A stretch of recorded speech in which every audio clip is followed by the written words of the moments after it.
और इस चंचल मन को जो जितना अधिक कंट्रोल करेगा उतना अधिक सुख पाएगा। चाहे गृहस्थ हो, चाहे विरक्त हो, चाहे स्त्री हो, चाहे पुरुष हो, चाहे बुढ़ा हो, चाहे जवान हो, चाहे बच्चा हो, जितना ज्यादा मन तुम्हारा बस में होगा उतना ज्यादा तुमको सुख मिलेगा। ये साधारण खेल नहीं। सुख पाना चाहते हो तो मन जीतो। मन अगर कहता हर समय मोबाइल चलाऊं, तुरंत मन को कंट्रोल करो, अलग रख दो मोबाइल। मन अगर कहता है थोड़ा पान मसाला खाऊं, तो बता दो किचन का मसाला भी बंद रहेगा। समझ लेना पागल मन, मैं तेरा बाप का बाप हूं, कुछ करने नहीं दूंगा। ऐसे मन को कंट्रोल रखो। लड़कियों का मन अगर हो जाए फैशन करूं, बाल इधर लटकाऊं, उधर लटकाऊं, पीछे काटूं, ऊपर फुलाऊं और साइड में घुंघला बनाऊं, मन को बोल देना नहीं, 3 दिन तो कंघा ही नहीं लगाऊंगी, ऐसे रस्सी से बांध दूंगी, छड़ा बवाल खत्म।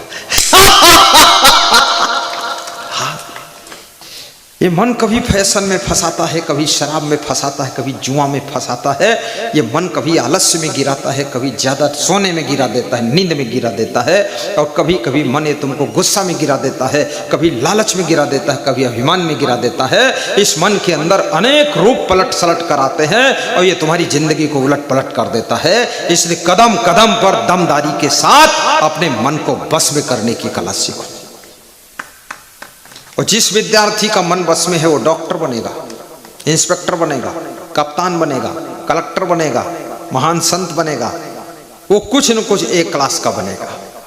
जिस बिजनेसमैन का मन कंट्रोल है वो बिजनेस में भी धीरे धीरे बहुत आगे बढ़ जाएगा। बिजनेस में भी मन कंट्रोल की आवश्यकता है। कितने लोग दुकान पर बैठते हैं और सिर नीचे करके मोबाइल देखते रहते हैं, ग्राहक सामने निकलता है, संकोच में पड़ जाता है कि मोबाइल में ज़्यादा बिजी है, इसलिए चलो आगे चलते हैं। दुकान पर बैठिए, ग्राहक को देखिए, मोबाइल मत देखिए। कोई कॉल आती अटेंड करिए, लेकिन आंखें सड़क तरफ रखिए। बुद्धिमान बनो। वहाँ दुकान चलाने गए हो कि मोबाइल चलाने गए हो? चल निकल बाहर, मोबाइल इधर रख दे। ये दिमाग रखना चाहिए। हमेशा साधु संत को भी मोबाइल के मोह में नहीं पड़ना चाहिए। कितना साधु संत भी मोबाइल के चक्कर में ऐसे बुरा फंस गया है। न पाठ करता है, न पूजा करता है, न स्वाध्याय करता है, न सत्संग सुनता करता है, न गुरु की सेवा करता है। जब देखो तब लगता है इसके बाप का बाप मोबाइल ही, गुरु का गुरु। अरे छोड़, इसके लालच में फंसा हुआ है। अनावश्यक किसी चीज का दुरुपयोग जब करोगे तो तुम्हारी जिंदगी ही व्यर्थ होती चली जाएगी, और आवश्यकता के अनुसार जब चीज का सदुपयोग करोगे तो जिंदगी में कोई गंदगी नहीं रहेगी और जिंदगी बंदगी में बदल जाएगी। फैशन से भी अपने को बचाइए।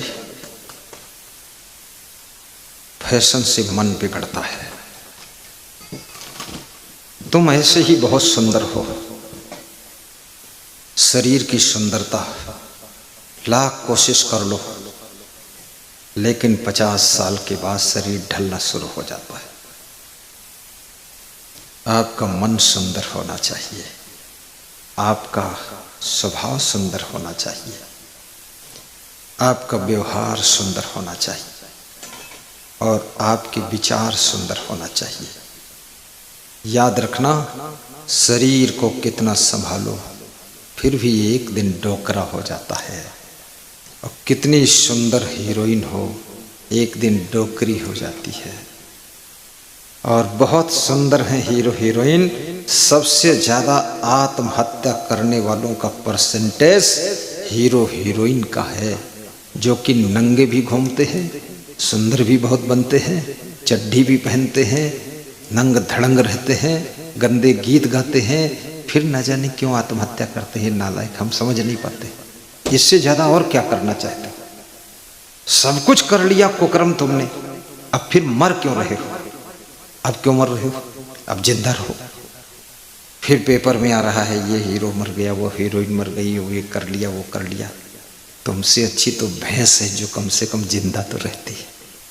तुमसे अच्छे जानवर हैं जिनके पास कुछ भी नहीं है, ना कोई एक्टिंग, ना कोई सेटिंग, ना डेंटिंग, ना पेंटिंग, ना कटिंग, लेकिन फिर भी वे मुस्कुरा कर जानवर मस्ती से जी रहे। जानवर भी आत्महत्या नहीं करता है, लेकिन इस मनुष्य को धिक्कार है जो भगवान को शरीर मिला था, इस शरीर को पाकर राम भगवान बने, कृष्ण भगवान बने, उस शरीर को पाकर के ये मूर्ख मनुष्य आत्महत्या करता है, सुसाइड करता है, न जाने कितना कितना बवाल बनाता रहता है। अरे ये शरीर सुख का समुंदर है, जीने का ढंग आ जाए तो सुख का सागर लहराएगा, और जीने का ढंग नहीं है तो ये जिंदगी नरक बन जाएगी। पति पत्नी प्रेम से भी रहो। ज्यादा बीमारी आती है, एकांत में बैठ करके थोड़ा विचार करो कि मैं बार बार क्यों बीमार होता हूं, कारण क्या है। बीमारी का मेन कारण पेट होता है। पेट का डाइजेशन अगर सही नहीं है, पेट की सफाई सही नहीं हो रही है, पेट में कॉन्स्टिपेशन है, कब्जियत है, पेट में गैस बनती है, बीमारी घेरती रहेगी। पेट को सही करने के लिए सुबह थोड़ा पपीता खा लीजिए, अमरूद खाइए, जामफल नमक के साथ, काला नमक, सेंधा नमक और मिर्चा साथ में थोड़ा पीस के, और लहसुन भी उसी में डाल के पीस के, और बस जामफल को ठंडी है तो भून के, आज जामफल खाया हूँ मैं भून के, दाल चावल सब्जी रोटी चूरमा बाटी बूंदी नुक्ती कुछ नहीं, जामफल। देखिए दिमाग कितना तेज है, ऐसे लग रहा बिल्कुल महाभारत के युद्ध में लेकर खड़े हैं धनुष बाण। हाँ, जामफल खाइए और 4 घंटे तक फिर कुछ मत खाइए। देखिए दूसरे दिन सवेरे रिजल्ट आएगा, पेट पूरा साफ होगा, क्लीन होगा। थोड़ा संतरा भी खा लीजिए, थोड़ा 1 केला भोजन के बाद ले लीजिए, आधा सेव या चौथाई सेव भोजन के बाद ले लो, थोड़ा मूली खा लो। क्या बात, सुबह सुबह का है ये सब मामला। थोड़ी गाजर खा लो, सारे रोग खत्म पेट के हो जाएंगे। लेकिन ये सब खाने के बाद दूध मत पीना, छाछ मत पीना, दही मत खाना, हलवा उलवा मत खाना, बस इतना बहुत है। 4 घंटे इसको हजम होने दो, फिर बहुत भूख लगे भोजन कर लीजिए। देखना चेहरे पर चमक आएगी, बुद्धि कुशाग्र होगी, और साथ साथ में बीमारियां, जटिल से जटिल बीमारी दूर होगी। 24 घंटे में 2-4 बार हंसिए भी। गुम सुम बैठने थे, सीरियस बैठने थे, गंभीर बैठने से बीमारी के कारण तुम्हारा समय बर्बाद हो रहा है। जो ऊपर उठने का समय है, उन्नति करने का समय है, विकास करने का समय है, वो सब डिप्रेशन में, टेंशन में, स्ट्रेस में जा रहा है। बीमारी तुमको बहुत पीछे ढकेल देती है। इसलिए अपने पेट को संभाल लीजिए और प्रसन्न रहिए हमेशा। जो खो गया वो आपका नहीं था, जो मिल गया वो आपका था, उसको संभाल लीजिए। जो मिलने वाला नहीं उसकी चिंता छोड़ दीजिए,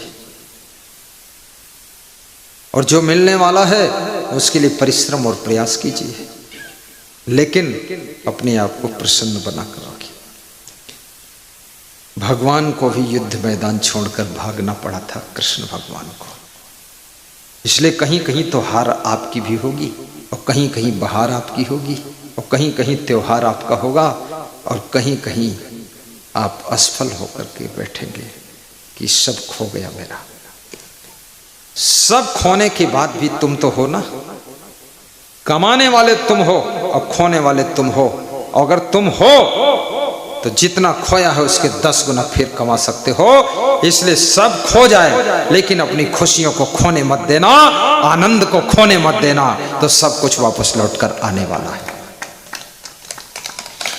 कभी कभी तुम्हारे हाथ से पद चला जाएगा, और कभी कभी पार्टी तुमको टिकट नहीं देगी, और कभी ऐसा भी होगा 2.5 साल मिनिस्टर रहोगे, 2.5 साल बाद मिनिस्टर का पद चला जाएगा। इस संसार में मिलना और बिछड़ना, यही तो जगत का नियम है। मिलन वियोग का संसार है। यहाँ पर आज जो मिला है कल बिछुड़ सकता है, कल जो बिछुड़ गया है परसों फिर मिल सकता है। इसलिए घबराओ मत। और जिस लिए मनुष्य जीवन मिला है ये जीवन का अर्थ भी समझो। नर हो न निराश करो मन को। नर हो निराशा मृत्यु का दूसरा नाम है। निराश हुआ व्यक्ति मरे हुए जैसा होता है, मुर्दे जैसा। और जिसके मन में आशा है, याद रखना, बूढ़ा व्यक्ति भी जवान जैसा होता है। इसलिए आशा ही जीवन है कहा गया है। गलत आशाएं छोड़िए।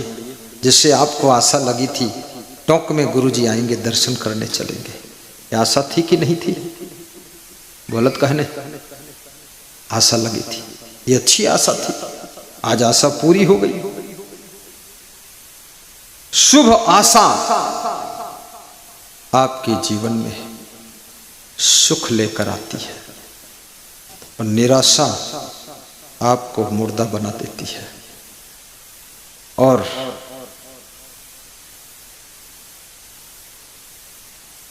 गलत आशा आपको गलतियों में गिरा देती है। इसलिए शुभ आशा रखो, शुभ इच्छा रखो, शुभ कर्म करो, सत्कर्म करो। आपकी सोच, आपकी भावना का भी प्रभाव होता है। ये साधारण नहीं है। आपकी भावना का प्रभाव आपके स्वास्थ्य पर भी होता है। इसलिए गुरुजी यही कह रहे हैं, भावना को अच्छा बनाने में कोई खर्चा नहीं। फ्री में भावना बनती है, लेकिन भावना तुम्हें स्वास्थ्य भी देती है, भावना तुम्हें खुशी भी देती है, और भावना तुम्हें सम्मान भी दिलाती है। भावना अच्छी होना चाहिए। आज मेरे पास में एक फोन आया। 18 साल के बच्चे का नाम है सचिन, हैदरगढ़ डिस्ट्रिक्ट बाराबंकी से। तो उसने कहा, मैं सचिन हूँ हैदरगढ़ से, आपके दर्शन के लिए रायबरेली के सत्संग में आया था। मैंने कहा ठीक है। तो मैंने कहा ठीक है सचिन। बोले मैं वही हूँ पेट्रोल पंप वाला। तो हमने कहा पेट्रोल पंप वाला? बोला आपसे आशीर्वाद लिया था कि पेट्रोल पंप लगाऊंगा। 18 साल का बच्चा, और पेट्रोल पंप चलाने के बाद फिर 50 लाख दान करूंगा। तो मैंने कहा सचिन अभी लगाया कि नहीं लगाया? बोले पेट्रोल पंप का एक नट बोल्ट भी नहीं लगाया, ये पहले से भावना है। बोले नए वर्ष में दिल खोल दिया मैंने, मेरा भाव था। पहले आप मिले थे तो आशीर्वाद लिया था पेट्रोल पंप लग जाए। आज नए वर्ष में बोल दिया हूं कि 50 लाख दान करो। अब मैं भी थोड़ा सोच में पड़ गया कि आशीर्वाद मुझे ही देना है। अब आशीर्वाद फलित होगा तभी पेट्रोल पंप लगेगा, आशीर्वाद लग जाएगा तो पेट्रोल पंप चल जाएगा, और पेट्रोल पंप चलेगा तो उसके पास पैसा होगा, पैसा होगा तभी वो दान करेगा। अब हम भी फंस गए उसमें कि आशीर्वाद कितना देना पड़ेगा, बहुत देना पड़ेगा। गुरु आंख बंद करके अपने गुरु का ध्यान लगाकर आशीर्वाद दे देता है। वर्तमान के गुरु को अगर अहंकार आ गया कि मेरे आशीर्वाद से सब कुछ हो रहा, तो उसका आशीर्वाद भी मिथ्या हो जाएगा। अपने गुरु का ध्यान लगा करके, अपने गुरु से प्रार्थना करके किसी भक्त को जब आशीर्वाद देता है कि हे मेरे सदगुरुदेव भगवान, हे क्षमादेव भगवान, इस भक्त का ये भला हो जाए, तो वो आशीर्वाद जरूर फलित हो जाता है। अपने गुरु को ध्यान करना पड़ेगा। आशीर्वाद देने वाला अगर अहंकार से बोल दिया ऐसा हो जाएगा, होगा, गड़बड़ हो गया। अपने गुरु का ध्यान लगाओ। जीवन आशीर्वाद और धन्यवाद के किनारों के बीच में प्रवाहित होता है। अच्छा करोगे तो धन्यवाद मिलेगा समाज से, और अच्छी भक्ति करोगे तो गुरु से और माता पिता से आशीर्वाद मिलेगा। और पहला आशीर्वाद माँ का होता है। दूसरा पिता का, तीसरा गुरु का। और याद रखना ये तीनों आशीर्वाद जिसको मिल गए अब उसका कोई बाल बांका न कर सकेगा। बहुत हो गया।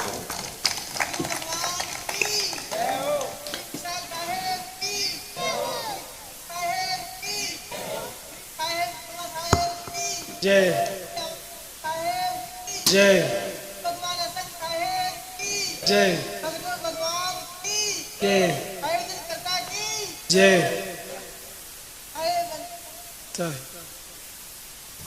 दुनिया को तुम खुश करने के चक्कर में व्यायाम मत करो। तुम केवल अपनी माँ को खुश कर दो, पिताजी को खुश करो और गुरु को खुश करो। ये तीन की खुशी तीनों लोक में तुम्हारी सुगंध फैला देगी। माता और पिता और गुरु, ये तीनों को बहुत महान होना चाहिए। अपने भक्त को, अपने पुत्र को, अपनी संतान को उनकी गलतियों को क्षमा करके बेटे बहू को आशीर्वाद दीजिए। नाराज होकर के उनके लिए आप गलत बात मत निकालिए कि ये हो जाए वो हो जाए। उससे फिर माता पिता का तेज कम हो जाता है, गुरु का भी तेज कम हो जाएगा। इसलिए गुरु का स्थान तो सूरज जैसा है। सूरज को कोई नमस्कार करता है तो भी सूरज धूप देता है, प्रकाश देता है। कोई नमस्कार नहीं करता उसको भी देता है, पशुओं को भी देता है। गुरु वह तत्व है जिसके चरणों में भगवान भी आशीर्वाद लेने के लिए दंडवत प्रणाम करते हैं। उसको गुरु कहते हैं। राम कृष्ण से को बड़ा उन्हों तो गुरु कीन, तीन लोक के वे धनी, गुरु आगे आधीन, गुरु आगे आधीन। गुरु का बड़ा महत्व है। गुरु बनना और गुरु होना दोनों में अंतर है। गुरु होने का मतलब है वो पूर्व जन्म से उसमें गुरुता है। जन्म लेते ही उसके अंदर दिव्य संस्कार है, दिव्य आभा है। और जो गुरु जबरदस्ती बनता है ना, माला वाला पहन लिया और कंठी माला ले लिया और चेलों से कहता है कान में कर दूं कुर्र और तू चेला में गुर्र, और चेला उड़ गया फुर्र। ऐसा नहीं, ये गुरुता स्वाभाविक होती है। हमारे साथ में एक संत है, कई बार वो कह चुका है कि गुरुजी महान पुरुषों में ये सब गुण होते ही है, ये सामान्य लोगों में नहीं आते। वो बैठा है संत, बोलता है उनका शरीर, उनका स्वभाव, उनका चरित्र ऐसा शुरू से ही बना होता है कि वही गुरु भगवान रूप होते हैं। हम लोग तो आपकी सेवा कर ले उसी में कल्याण है। नाव स्वयं पार होती है, लेकिन नाव पर जो बैठ जाता है वो भी पार हो जाता है, पार हो जाता है। कर्णधार सदगुरु दृढ़ नावा। सदगुरु एक मजबूत नाव है, दृढ़ नावा। दुर्लभ साज सुलभ करि पावा। उस सदगुरु की ज्ञान नौका पर जो बैठ जाता है वो भी पार हो जाता है। तो सदगुरु कैसा होना चाहिए? सदगुरु यस्य दर्शन मात्रेण मनसा स्यात् प्रसन्नता, स्वयं भूयात् धृति शांति सा भवेत् परमो गुरु। जिसके दर्शन से मन में प्रसन्नता हो, दिल में धैर्य हो, हृदय में शांति पैदा हो, उसे सदगुरु परम गुरु कहते हैं। और उसके चरणों में मन की डोरी बांध लेना चाहिए। गुरु निर्मलः शांतः साधवो मितभाषिणः काम क्रोध विनिर्मुक्ता सदाचारा जितेंद्रिया। निर्मल अंतःकरण हो, वैराग्य हो, जितेंद्रियता हो, सदाचारी हो, शांत हो, प्रसन्नता हो, काम क्रोध को वश में कर चुका हो, उसको महान गुरु कहते हैं। ऐसे गुरु की शरण में जाना, उनके ज्ञान को सुनना, तब तुम्हारा कल्याण होगा। गुरु की महिमा को भी समझना। गुरु की कृपा अमर पद पावे, अमर आए अमर रही जावे। गुरु की कृपा अमर पद पावे, अमर आए अमर रही जावे। गुरु बिनु मनुष्य देह भई बिरथा, धन सुत नारी भोग बेअर्था। बाल खेलवत निस दिन बीता, गुरु बिन कबहु न होए सुबीता।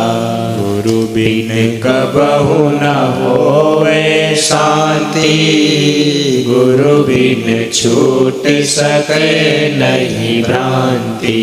गुरु बिन सत्पुरुषार्थ न बनता, दुख छूटन को काज अफलता। जो दुख द्वंद्व विनाश चाहे, तो गुरु शरण मिली।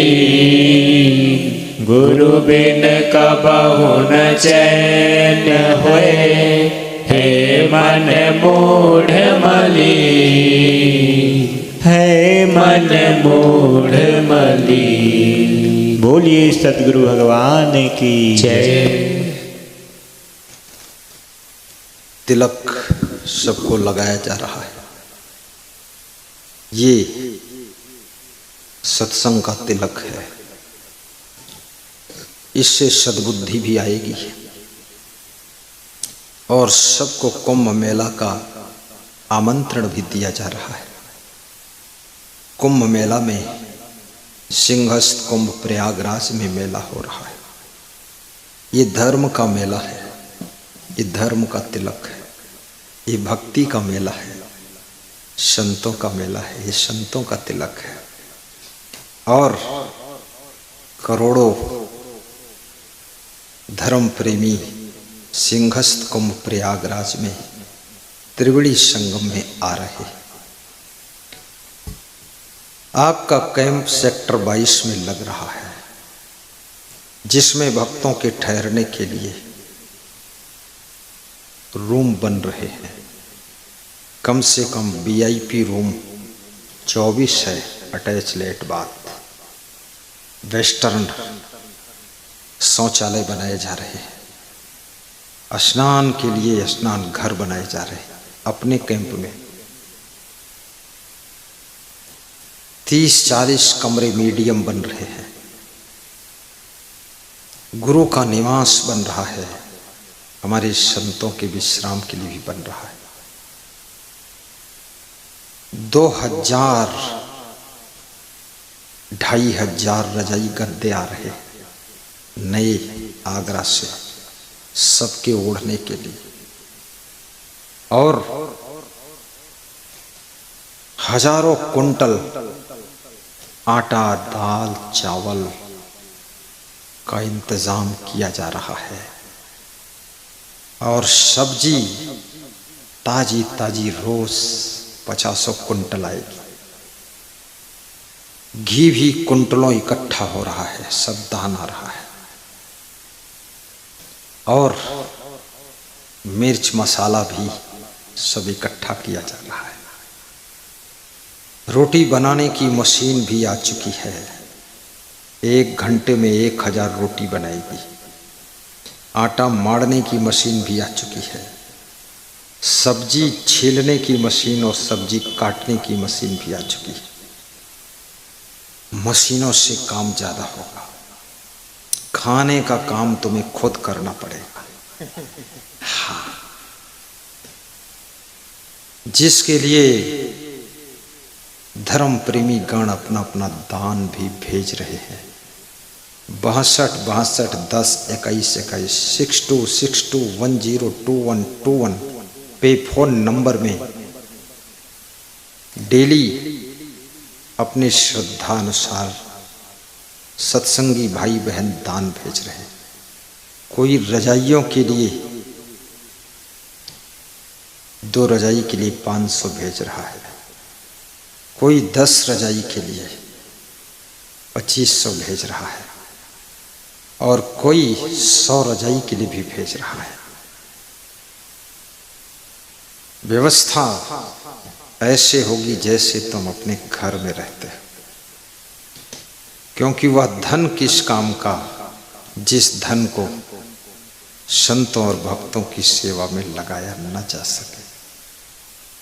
धन वही सार्थक है जो संतों और भक्तों की सेवा में खर्च होता है, अन्यथा साथ में लेकर तो कोई जाता नहीं, सब यहीं छूट जाता है। छूटेगी संपत्ति यहाँ की यहीं पर, तेरे कमर में न धेला रहेगा। अरे मन ये 2 दिन का मेला रहेगा, न कायम जगत का झमेला रहेगा।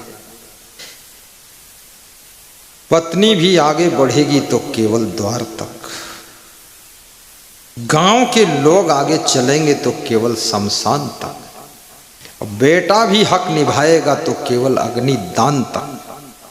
तुम्हारे मुंह में आग लगा देगा, जो तुम्हारे मुंह में आग लगाएगा ना, उसी के लिए तुम अपनी जिंदगी भर आग लगाते रहते तुमने उसी के लिए जिंदगी भर सुख शांति में आग लगा दी, अपने कलेजे में आग लगा दी। इतना आफा काफा लाफा जाफा हैरानी टेंशन, अंत में वही तुम्हारे मुंह में आग लगा देता है। बेटा भी हक निभाएगा तो केवल अग्नि दान तक, और कुछ खास लोग हक निभाएंगे तो पिंड दान तक। इससे तो अच्छा भजन ही है साथी, भजन के बिना तू अकेला रहेगा। अरे मन ये 2 दिन का मेला रहेगा, न कायम जगत का झमेला रहे। मनुष्य की जिंदगी में 2 दिन मेला लगता है। जब तुम्हारा विवाह होता तो उस दिन मेला लग जाता है, रसगुल्ला और जलेबी खाने वाले आ जाते हैं लोग, हुल्लड़ मचा के खा करके 10-20 लाख उड़ा के चले जाते हैं बेईमान लोग। और दूसरा मेला जब तुम मर जाते हो तो तुम्हें आग में जलाने के लिए आ जाते हैं सब। ये अंत है, आखिरी है, जिंदगी भर तो इसको नहीं जला पाए, अब मौका मिला, इसको जलाओ, राख का मुट्ठी भर राख बना दिया। 2 दिन मेला लगा तो बाकी दिन जिंदगी में क्या लगता है? बाकी दिन मेला नहीं लगता है, बाकी दिन झमेला लगता है, सब झंझट, उसी में उलझे रहो, सुख शांति नष्ट हो गई सब। इसलिए झमेला का असर तुम पर ना पड़े तो भजन करो, सत्संग करो, भक्ति करो, गुरु का दर्शन करो, गुरु की सेवा करो, भक्तों की सेवा करो, और साथ साथ में प्रवचन सुनो, तो ये झमेला भी जिंदगी का एक मेला हो जाएगा, झमेला खत्म होगा। जोर से ताली बजाया करो। जिनके दिल में कोई गम है उनकी तालियों में नहीं दम है। हाँ,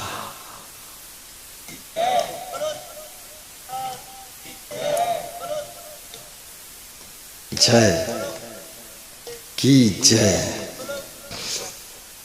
जय। अरे मन ये 2 दिन का मेला रहेगा, न कायम जगत का झमेला रहेगा। अरे मन ये 2 दिन का मेला रहेगा, न कायम जगत का झमेला रहेगा। छूटेगी संपत्ति यहाँ की यहीं पर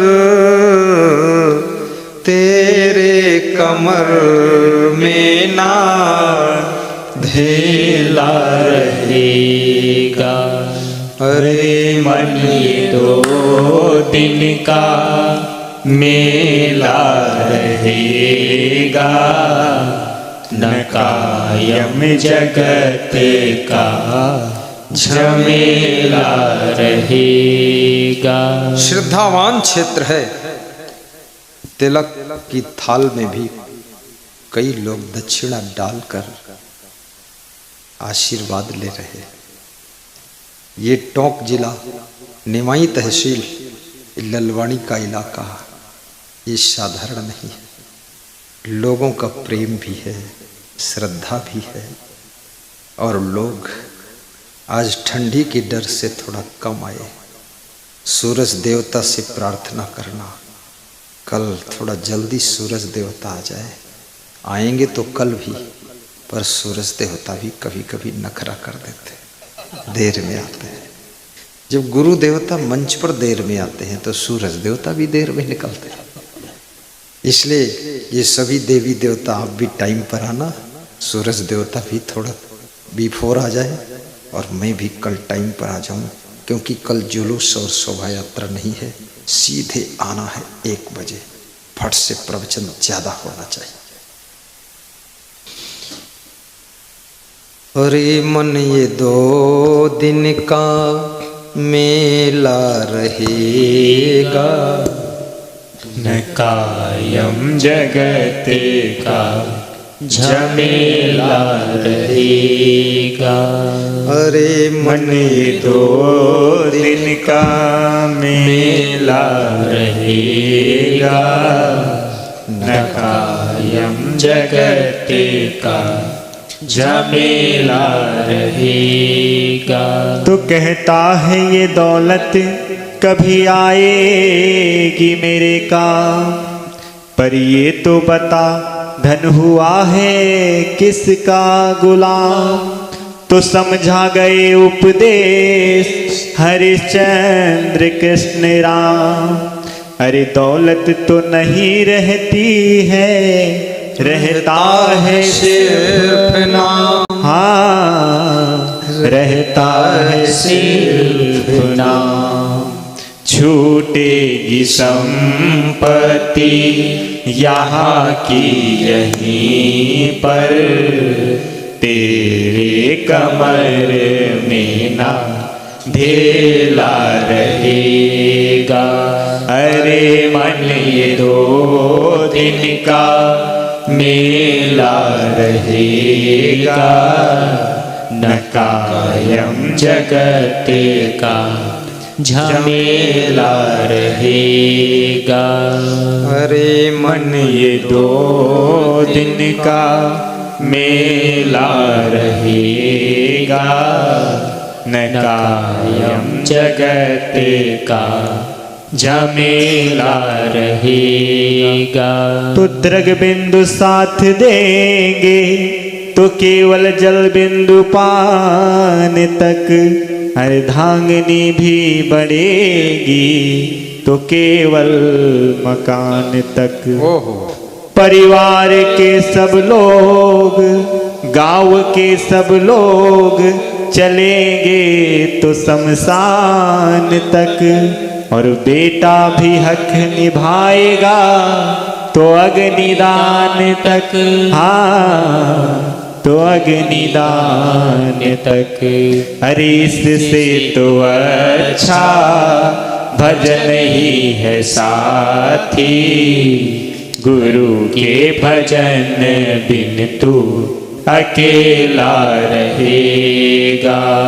इससे तो अच्छा भजन ही है साथी, प्रभु के भजन बिन तू अकेला रहेगा। अरे मन ये 2 दिन का मेला रहेगा, न कायम जगत का झमेला रहेगा। न कायम जगत का झमेला रहेगा, अरे मन ये 2 दिन का मेला रहेगा। बोलिए सद्गुरु भगवान की जय।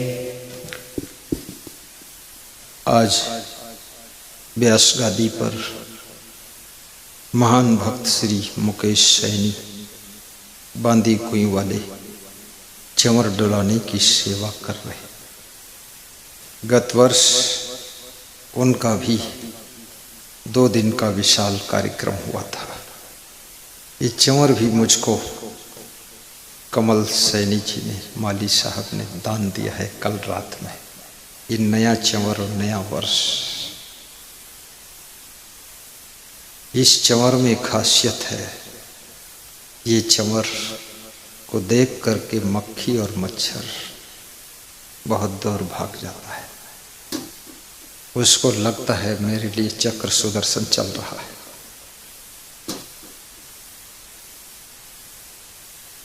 संत कबीर का ग्रंथ बीजक है। बीजक शरीर के भीतर छुपी हुई परम तत्व आत्मा का बोध कराता है। बीजक वित्त बतावे गुप्ता, जो वित्त गुप्ता होए, ऐसे शब्द बतावे जीव को बूझे बिरला को। भगवान श्री कृष्ण अर्जुन से कहते हैं, जो लोग सुख चाहते हैं अर्जुन, वे लोग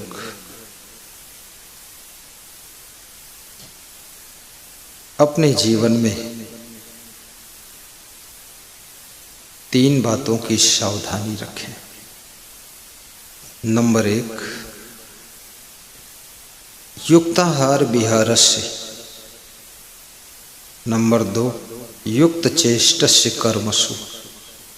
नंबर 3, युक्त स्वप्नावबोधस्य योगो भवद दुःखः। जिनको सुख चाहिए, जो दुख से बचना चाहते हैं, आहार विहार यथा योग्य उनको करना चाहिए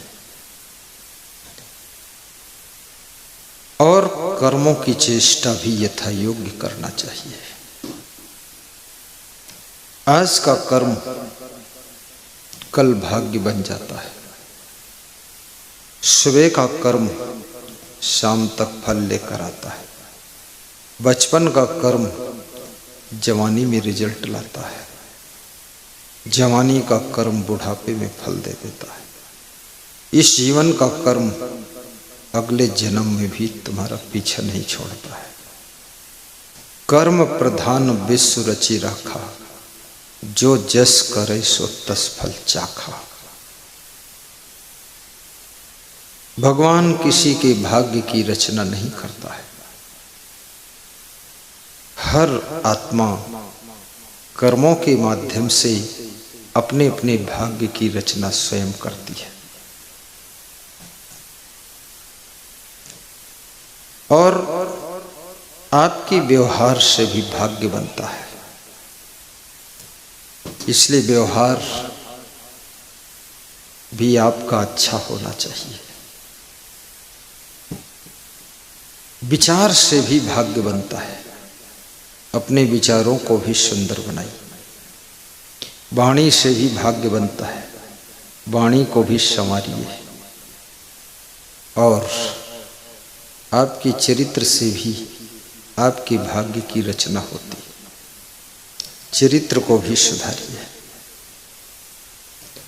जिन्होंने चरित्र और खान पान नहीं सुधारा, वे विजय माल्या भारत छोड़कर विदेश में पड़े हुए। अरबों के उनके बंगले थे, 20-20 करोड़ की गाड़ी में चलते थे, खुद के उनके हवाई जहाज थे। भाग्य बिगड़ गया है। चरित्र बिगड़ते ही भाग्य बिगड़ता है। चरित्र बहुत बड़ी चीज है। और चरित्रवान बनने में एक पैसा खर्च नहीं होता है।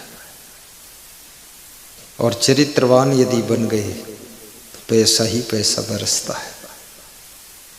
गुणवान बनने में पैसे नहीं खर्च होते, लेकिन गुणवान बनने से पैसे बहुत आते हैं। महान बनने में पैसे नहीं खर्च होते, लेकिन महान बन गए तो पैसे का ठिकाना नहीं रहेगा। और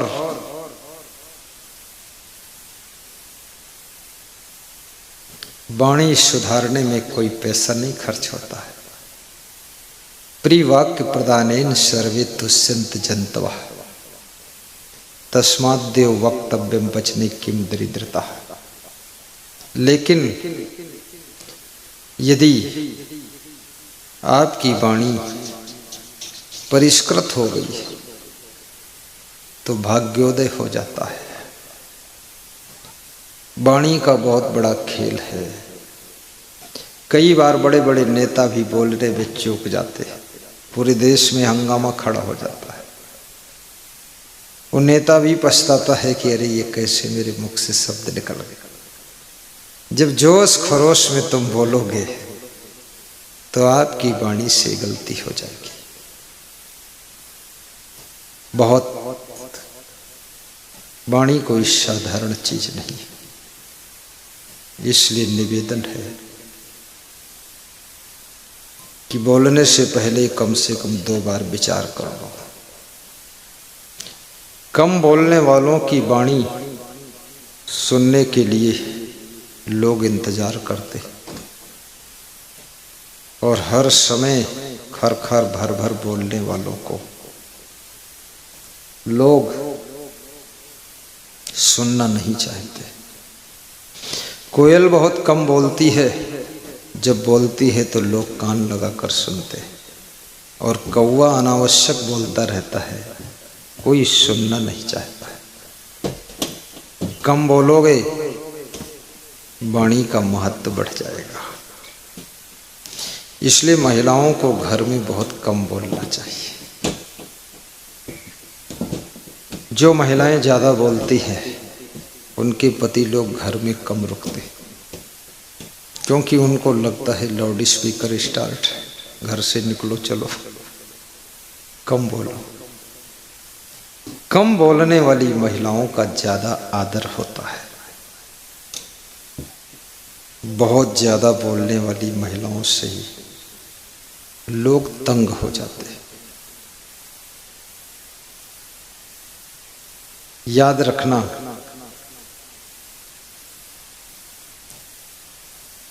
दुनिया में जो भी चीज कम है उसकी कीमत ज्यादा है।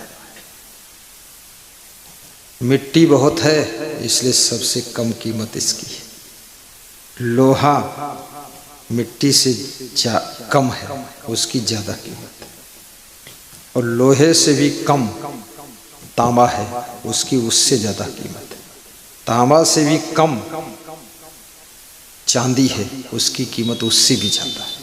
और चांदी से भी कम धरती पर सोना है, उसकी कीमत उससे भी ज़्यादा है।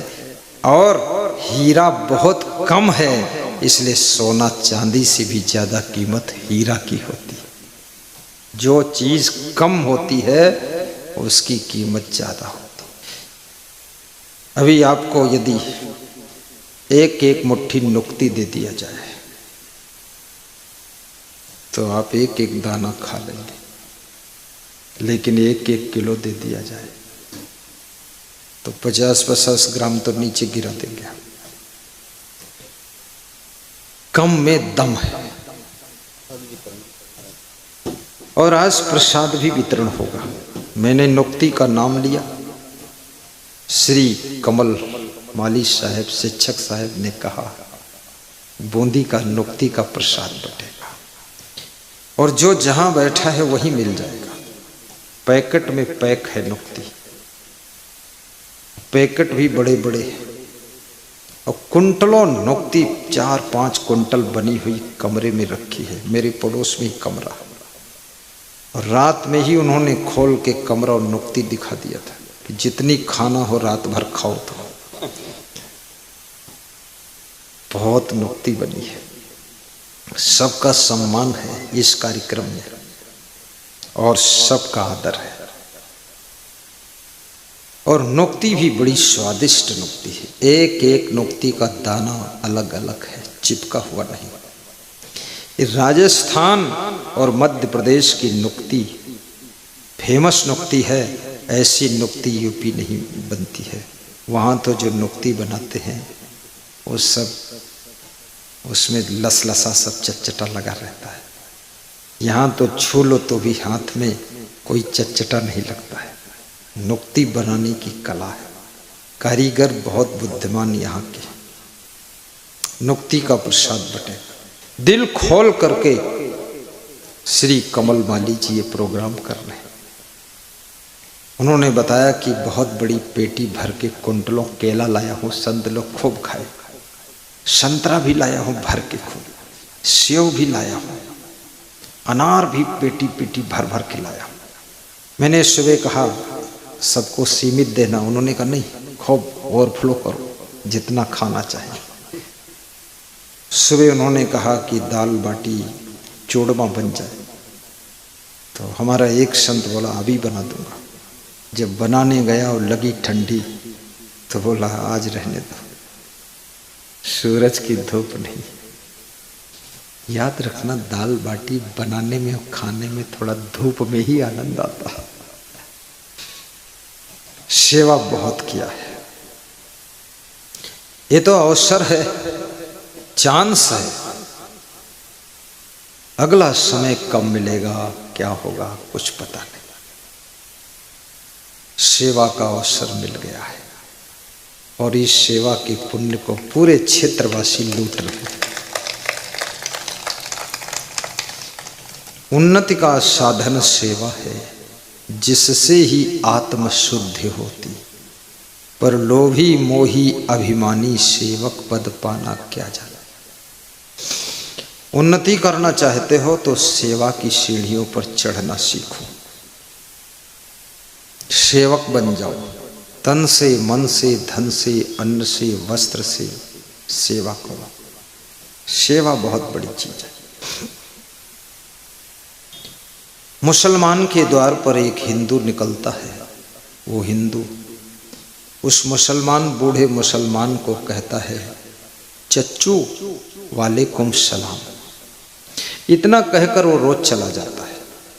10 साल तक जब निकला तो बोल दिया चच्चू वालेकुम सलाम आधा बरस। 10 साल के बाद वो मुसलमान डंडा लेकर के हिंदू के द्वार पर पहुंचा। अब द्वार पर डंडा बजाया कि निकल बाहर, वालेकुम सलाम। तो हिंदू निकला, बोला क्या बात कोई गलती हुई? बोले गलती नहीं, मेरे पास में 38 बीघे जमीन है, वो मैं तेरे नाम लिखना चाहता हूँ। मेरे कोई परिवार नहीं है, बेटा बेटी नहीं है, और मैं किसी मुसलमान को दूंगा नहीं, न किसी हिंदू को दूंगा, मैं तुझे दूंगा। तेरी सलाम से मैं तेरा गुलाम हो गया। 38 बीघे जमीन लिख दिया। आज वो जमीन की कीमत लगभग 20 करोड़ हो गई। और बोला जहां लेना है वहां ले लो चल के। हिंदू को लिख कर चले गए। प्रेम की वाणी में वह शक्ति है कि जिस चीज की मिलने की संभावना नहीं वो भी मिल जाती है।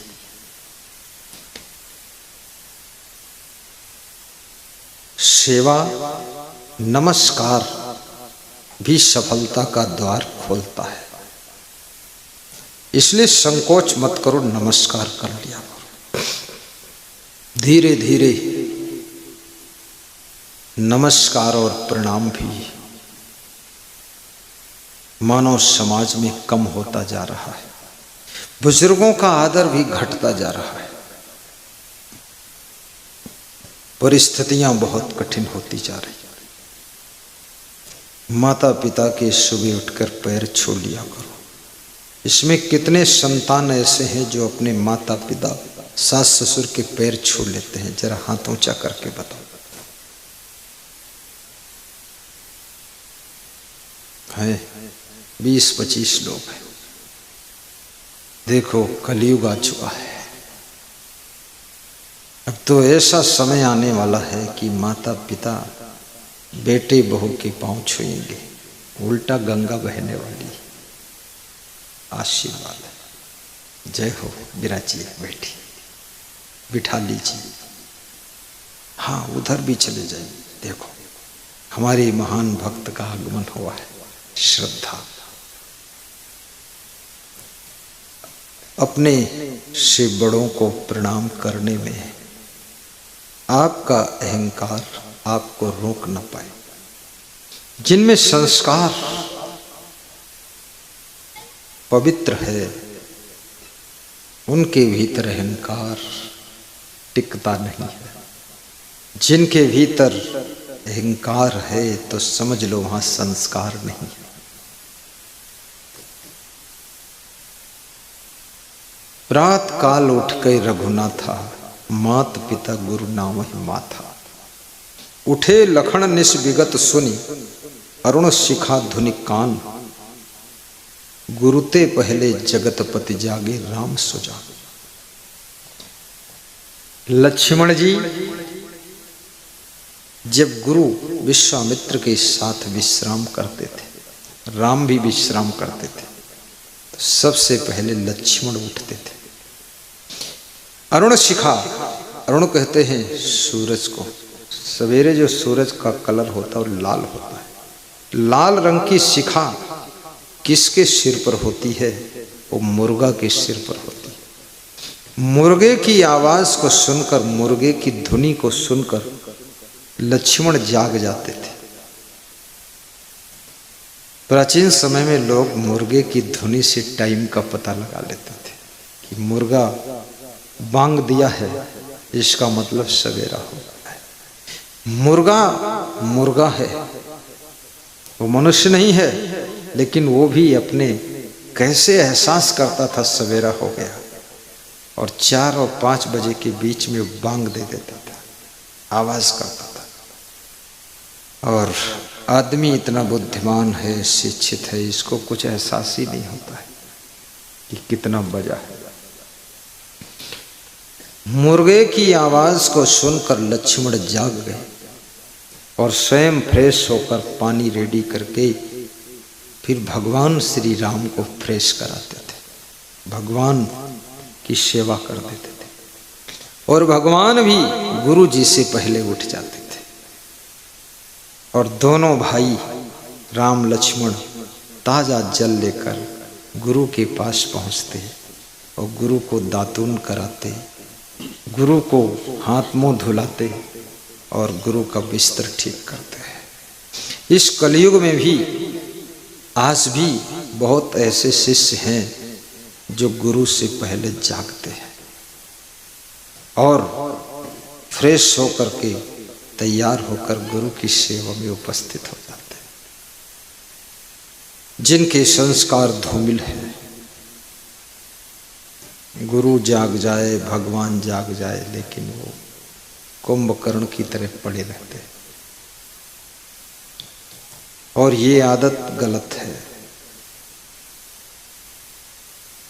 गुरु जाग रहा है, तुम सो रहे हो। कितना बेशर्म व्यक्ति है। बूढ़ी सासू उठ करके झाड़ू लगा रही है और जवान लाड़ी ऐसे खुर्राटे मार रही है, लगता है चिड़ियां उड़ा रही है, फुर्र फुर्र। आधे घंटे अधिक सो लोगे, बहादुर नहीं कहलाओगे। और आधे घंटे कम सो लोगे, कोई नुकसान होने वाला नहीं। देर में सोए हो तो थोड़ा देर में उठोगे, चलता है, लेकिन डेली की आदत बिगाड़ना। सूर्योदय और सूर्यास्त के समय सोने वालों का भाग्य भी सो जाता है। इसलिए शरीर में वह आदत मत बनाओ जिससे आपका शरीर आलसी बनता चला जाए। बड़ी विचित्र बात है, गौर से समझना। ये जीवन अद्भुत है। अधिक खाने की आदत भी मत बनाओ शरीर में, और दुखी जैसे बैठे रहने की आदत भी मत। अकेले बैठो तो भी मंद मंद सरसों के फूलों को देख करके मुस्कुरा दिया करो। दूसरों की चमचमाती हुई गाड़ी को देख करके मुस्कुराया करो, अरे कितनी टॉप की गाड़ी। मैंने जीवन में हजारों गाड़ियों को देखा और सभी गाड़ियों को धन्यवाद दिया। मैं पैदल चलता था तो भी कोई गाड़ी निकलती थी, 1 सेकंड देख लेता था, हाँ अच्छी है, ठीक है। किसी की गाड़ी खड़ी वहां देखने चले जाते हम। रायबरेली में मेरा कार्यक्रम था, सुबह सुबह हमारे साथ छोटे छोटे संत थे। पड़ोस में एक बहुत बड़ा मकान था, उसके घर में गाड़ी खड़ी थी, तो गेट खोल के अंदर गए देखने हम लोग, और अचानक वो आदमी निकल पड़ा, 6.5 फुट का लंबा, मूंछों वाला। हम लोग डर भी गए, किसी घर में कैसे गए। तो उसने पूछा, दान लेने आए हो क्या? तो दानवान तो लेने गए नहीं थे, पर मेरे साथ एक छोटा दान का डिब्बा टंगा रहता था। तो मैंने कहा हाँ कोई दे देता है तो ले लेते हैं। बोला तो थोड़ा रुको। अच्छा, वो अंदर गया, 500 रुपये लाया, दिया, और हम लोग हंस के निकल गए। जब अपने निवास में पहुंचे तो हमारा छोटा शिष्य था, वो भी बड़ा हंसोड़ था, हंस रहा था कि गुरुजी धोखे से भी 500 दान भी मिल गया। अब कुछ बोला भी नहीं, और उसने कहा नाश्ता करो तो भी कर लो।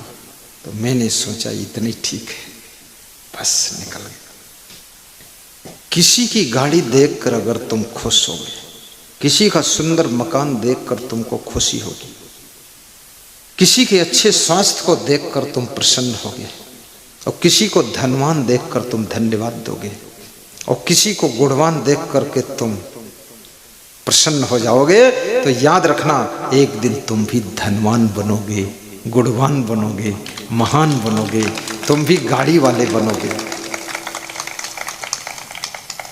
दूसरों को देखकर जलन मत करिए, दूसरों को देख करके खुशी मनाइए कि वाह प्रभु हमको भी कभी देगा गुरु भगवान, और इसको दिया है बहुत अच्छा है। धन्यवाद देने वालों के पास में धन की कमी नहीं रह जाती है।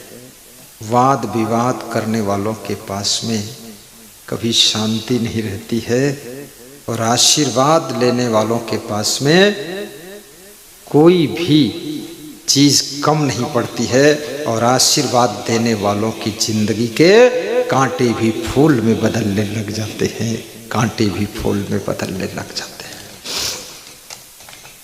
जीवन को संभालना सीखो।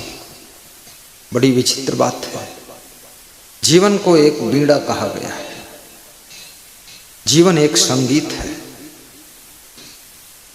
म्यूजिक इज ए लाइफ, जीवन संगीत है। आर्गन है जीवन तुम्हारा, बजाने की कला ना हो तो आर्गन से शोरगुल निकलता है, और बजाने की कला हो तो आर्गन सुनकर लोग नाचने लग जाते हैं। जीवन ऐसा आर्गन है, ऐसी बीड़ा है, ऐसा संगीत है। अगर जीवन जीने की कला आ गई तो तुम्हारे जीवन को देख करके बहुत लोग जीवन जीना सीख जाते हैं, और जीने की कला नहीं आई तो तुम्हारा जीवन स्वयं के जीवन से ही दुखी हो जाता है, फिर तुम आत्महत्या का रास्ता चुनते हो। इसलिए जीवन जीने की कला सीखो। Art of life.